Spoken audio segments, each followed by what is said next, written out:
So meron akong nakitang mga pinaglumaan ni mamang paper plate doon. Nilagay natin ng target shoot. Yan, M14 caliber 5.56 mm.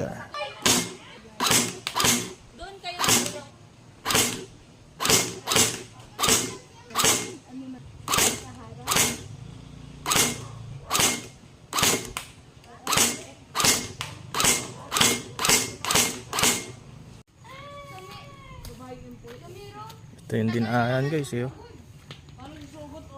Sinubukan ko kasi siyang yung tipong tago sa mga dahon. Para kunwari ma-feel natin na merong kalaban na nagtatago. Tingnan nga natin. Nako. Hindi tinamaan sa ulo. Sa tenga lang. Ito mukhang nadaplisan lang.